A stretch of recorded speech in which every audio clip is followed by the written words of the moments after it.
go to canva.com, and I've created an account for myself using my CBE Gmail account.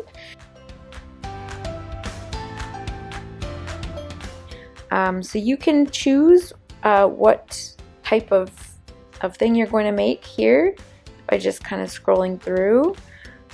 You could also search up here, like let's say you're trying to make a scrapbook, so you could search scrapbook and see if there's any templates that would fit what you want to make.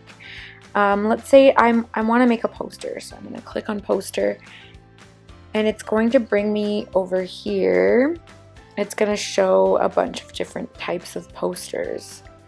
So I can kind of scroll through. I might click on see all, and then I can scroll through and see if any of them would fit what I'm wanting to make. Oh, this one looks good. So there it is. I've clicked on it and it's showing up over here, but I don't want to make a poster about classroom rules. Let's say I wanted to make a poster about 2-point perspective rules. Now my font is a little bit big, so I can resize it by highlighting it and then clicking the minus sign so that it gets smaller.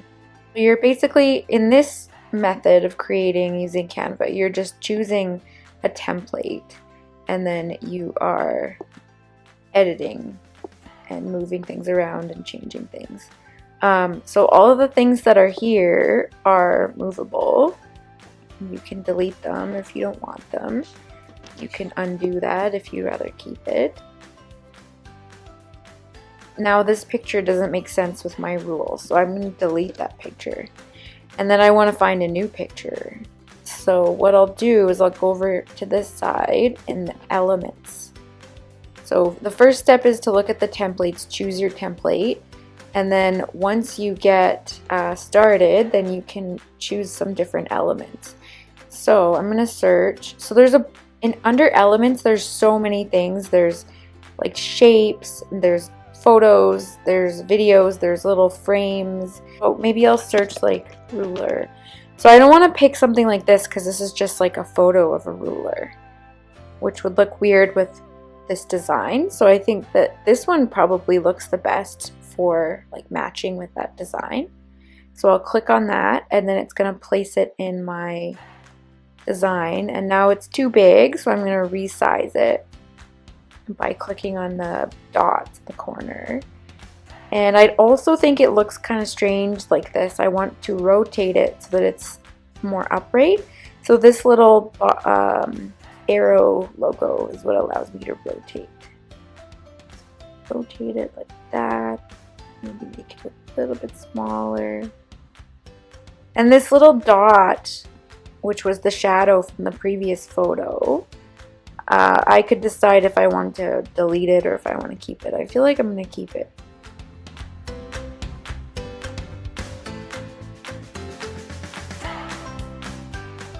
Another thing that makes working in Canva easier is grouping things, like selecting more than one thing at a time.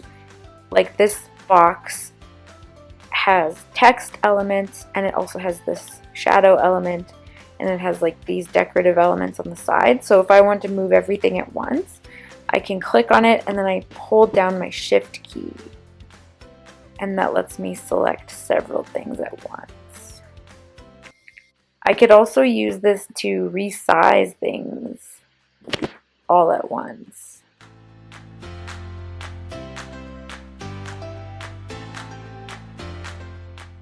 So if you're finding that your workspace, it's hard for you to see because Canva's kind of zoomed a bit out so that I can see my whole design. If you wanted to zoom in on certain parts, you can use this little thing down here and then just move around this way. So that way I can see.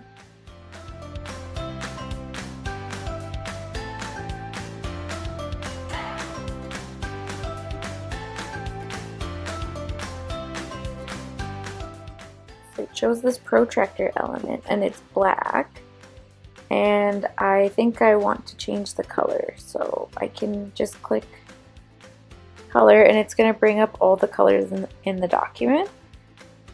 So I can choose one of the colors that's in the document so that it matches and it's part of the same color palette, or I can choose any color down here.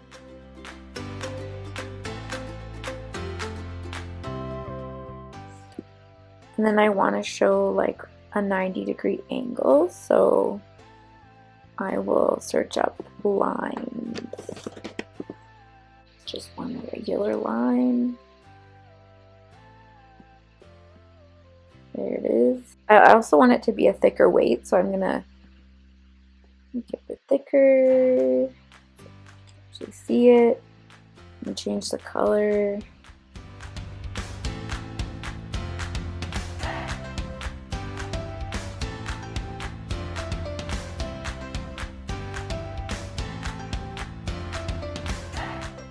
So you can see that that line is on top of the pen.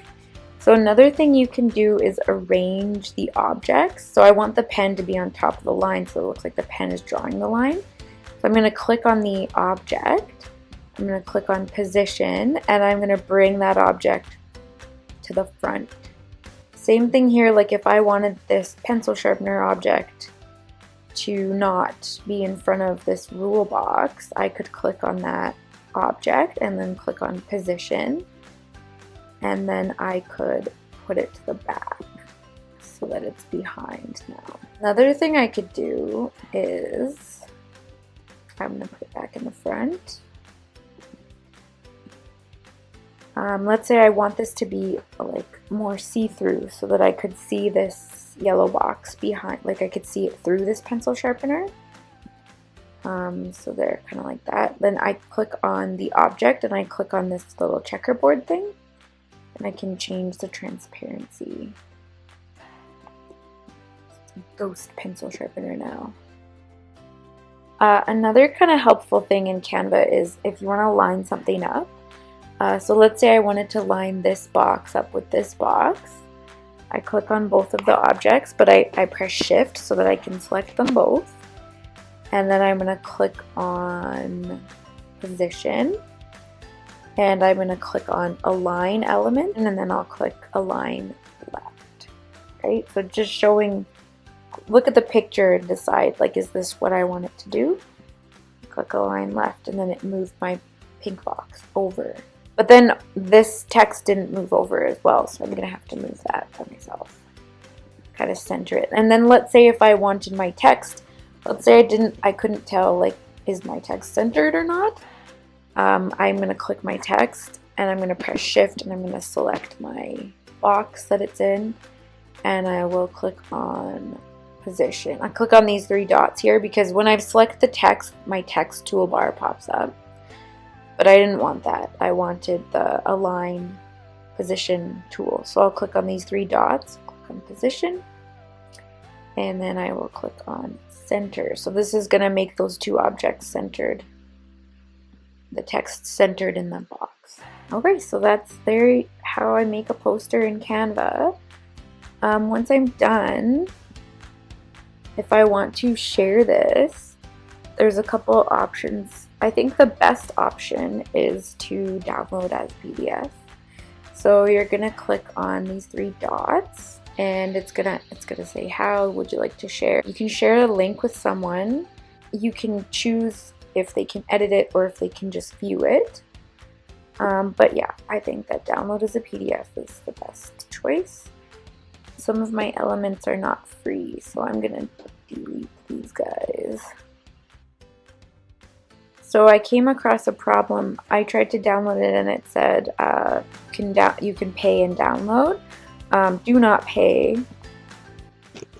I want to find some more of those school supplies elements to replace the other ones that I had to remove.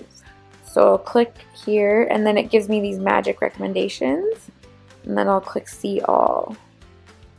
So paper clip looks good. Washi tape.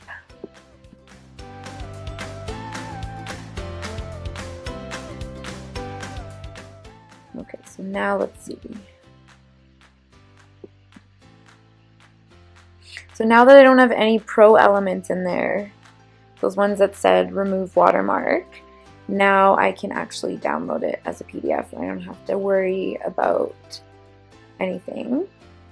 So download, and it's just going to download to my downloads file. And here it is. So then I could then upload this to my Dropbox or share it with my teacher.